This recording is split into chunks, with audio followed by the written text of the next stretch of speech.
కావాలి ఇక్కడ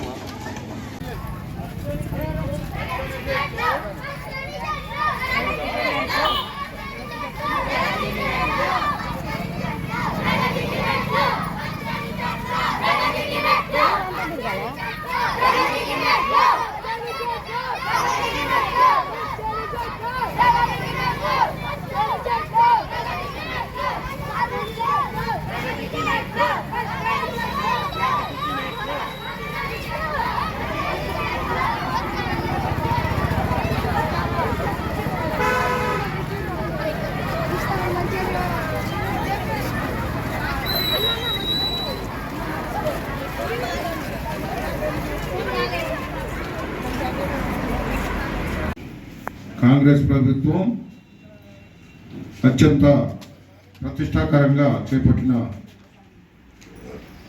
స్వచ్ఛధనం పచ్చదనం ఈ కార్యక్రమం గ్రామాల్లో అలాగే పట్టణాల్లో ఈ నెల 9వ తేదీ వరకు కూడా ఏర్పాటు చేయడం జరిగింది.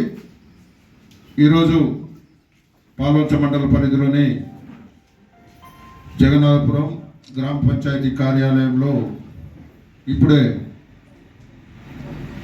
స్కూల్ పిల్లలు ఊరి పెద్దలు అందరితోని ర్యాలీగా బయలుదేరి ఇక్కడ సమావేశంలో పాల్గొనడం జరిగింది.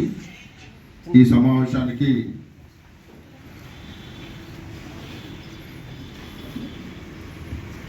పంచాయతీ స్పెషల్ ఆఫీసర్ నారాయణ గారు అధ్యక్షత వహించగా ఈ కార్యక్రమంలో మండల స్పెషల్ ఆఫీసర్ తిరుపతి గారు, అలాగే ఎంపీడీఓ విజయభాస్కర్ రెడ్డి గారు, మా అన్న జెడ్పీటీ సభ్యులు బరిపాటి వాసన గారు, పంచాయత్ సెక్రటరీ బి సాయిరామ్ గారు, ఉపాధి హామీ పిఓ రంగా గారు, ఎంబీఓ శ్రీరామూర్తి గారు, అలాగే ఈ గ్రామ పెద్దలు అందరితో పాటు మండల కాంగ్రెస్ అధ్యక్షులు కొండ వెంకన్న గారు, గ్రామ పెద్దలు బండపల్లి వెంకటనారాయణ గారు, పుల్లయ్య గారు, బిచ్చానాయక్ గారు, అలాగే బాలాజీ గారు, మాజీ సర్పంచ్ అనిత గారు, మహిళా సోదరి మనందరికీ కూడా నమస్కారాలు. ఏదైతే 5 నుంచి 9 వరకు కార్యక్రమం షెడ్యూల్ ఉందో అవన్నీ కూడా మన స్పెషల్ ఆఫీసర్ గారు కానీ ఎండిఓ గారు చెప్పడం జరిగింది. వారు టెక్నికల్గా ఏ విధంగా చేస్తే పచ్చదనం ఏర్పడుతుంది ప్రాంతాల్లో, అలాగే పరిశుభ్రత ఏర్పడుతుంది అనేది మీకు ఇప్పుడే వివరించారు. ఈ వారం రోజులు కూడా మీతో పాటు అధికారులు కూడా ఉండి ఏ విధంగా కార్యక్రమాలు చేపట్టాలనేది సూచించడం జరుగుతుంది. మీ పంచాయత్ సెక్రటరీ గారు మీకు అన్నీ కూడా వివరిస్తారు. ముఖ్యంగా చెప్పేది ఏంటంటే రాష్ట్రంలో కాంగ్రెస్ ప్రభుత్వం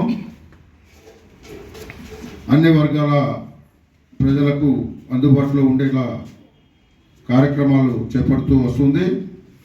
ముఖ్యంగా ఇటీవలే రైతు రుణమాఫీ ఏర్పాటు చేసి 2 లక్షల రూపాయల వరకు కూడా ఒకేసారి రుణమాఫీ చేపట్టడం అనేది సామాన్యం కాదు.